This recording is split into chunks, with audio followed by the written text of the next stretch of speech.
Provinsi Jawa Baratnya hanya 31 triliun, sekarang sudah menyentuh 3 triliun. Berbeda. Dan yang kabupaten kota itu yang untuk pajak kendaraan bermotor optionnya itu harus untuk infrastruktur jalan. Kenapa? Yang bayar pajaknya yang punya motor dan punya mobil, dia bayar pajak itu untuk apa? Dilayani jalannya baik. Nah, yang kedua, infrastruktur air, PSDA. PSDA di Jawa Barat itu dulu waktu anggarannya 37 triliun nggak pernah dapat anggaran dari provinsi, cacahnya kepala dinasnya. Hari ini sudah menyentuh angka 450 miliar. Pendidikan juga sama, kita sudah pendidikan infrastrukturnya, bangunan sekolahnya sudah hampir menyentuh 1 triliun. Listriknya sudah hampir menyentuh 500 miliar. PJU itu dulu hanya 20 miliaran, hari ini hampir menyentuh 1 triliun. Dan tahun depan Provinsi Jawa Barat mengalami penurunan anggaran 2 triliun 458 miliar, dan saya bersumpah anggaran jalan saya taikkan menjadi 3,5 triliun.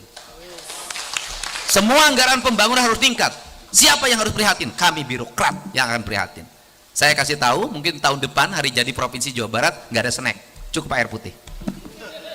Kalau bertamu ke provinsi nggak ada makan siang, cukup air putih. Kenapa? Saya sudah pangkas habis, nggak boleh ada anggaran itu. Perjalanan dinas pangkas habis, semua pangkas habis, semuanya untuk pembangunan infrastruktur. Biarkan birokrasi berpuasa, yang penting rakyat berpesta. Dan pengaduan masyarakat Bupati kemarin tercatat di Provinsi Jawa Barat yang mengadu 1.000 orang. Apa yang mereka masalahkan? 1, kehilangan kontak terhadap anaknya yang di luar negeri jadi TKI. 2, kayak tadi yang di Desa Sukrai tadi, dia berobat di rumah sakitnya sudah ada BPJS, tapi ongkos ke Harapan Kitanya dia nggak punya. Yang ketiga, anaknya di rumah sakit tidak bisa diklaim seperti yang terjadi di Bogor, itu 11 juta. Saya ingat betul itu. Yang keempat adalah masalah pendidikan. Biasanya mereka terkendala tentang ongkos ke sekolah, terkendala dengan biaya beli baju dan sejenisnya. Yang berikutnya adalah masalah hukum. Mereka berhadapan dengan gugatan, berhadapan dengan pelaporan atau melaporkan, dan kita sudah siapin 200 pengacara untuk mendampingi. Dan saya serius untuk menggarap seluruh problem ini. Kenapa? Jadi kalau tadi mengucapkan terima kasih atas kehadiran Pak Gubernur di acara ini, nggak usah terlalu juga dianggap sebagai sesuatu yang luar biasa. Kenapa? Gubernur tuh nggak ada kerjanya. Kalau mau jujur, Gubernur tuh nggak ada kerjanya kok. Yang kerjanya kan kepala dinas, yang kerjanya para bupati. Gubernur kan nggak punya wilayah. Jadi kalau Gubernur sibuk, pura-pura sibuk itu. Kalau Gubernur teto, ribut banget, pura-pura sibuk padahal nggak ngapa-ngapain. Kenapa? Bagi saya, seorang pemimpin kepergian kemanapun harus ada produk yang dibuat. Nggak bisa kalau nggak ada produk. Saya pergi kemanapun harus ada produk. Kesini ada produk, kesini ada produk, kesini nggak ada produk. Sesungguhnya hari ini, kenapa saya jadi banyak pekerjaan? Karena saya banyak mengambil pekerjaan. Pekerjaan layanan rakyat. Pos pengaduan yang ribuan tuh ngapain Gubernur bikin begitu? Orang bukan tugasnya kok. Itu tugasnya RT, RW, kepala desa. Kenapa saya bikin begitu? Karena saya nggak ada kerjaan. Daripada saya nggak ada kerjaan, lebih baik saya menerima aduan masyarakat dan saya menyelesaikan. Kalau Gubernur lagi nambah-nambah lagi pekerjaan kabupaten diambil alih provinsi, kenapa? Saya nggak ada kerjaan. Kerjaannya kan punya bupati semua. Wilayah itu yang punya bupati, Gubernur nggak punya. Gedung sate itu di kota Bandung wilayahnya.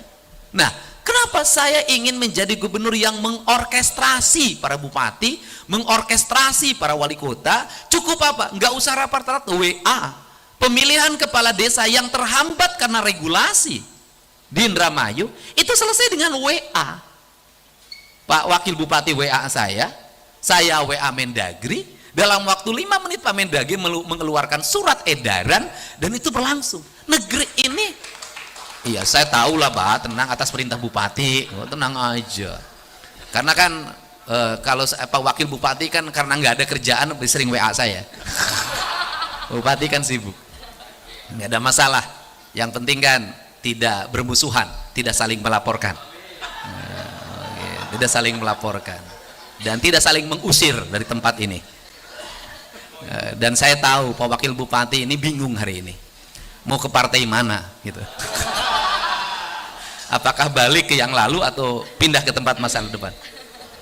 Iya, mau menentukan. Iya, mau menentukan atau mengikuti arahan gubernur. Atau ngikutin arahan Pak Ono. Oh iya, jangan sok laku nanti ditinggalin banyak orang. Nah, ya ini kan nasib tuh begini. Dulu di sana di tengah ketua DPRD, ya kan? Sekarang pindah ke sini, ya kan? Enak mana? Enak duduk di tengah pegang palu, enak sekarang.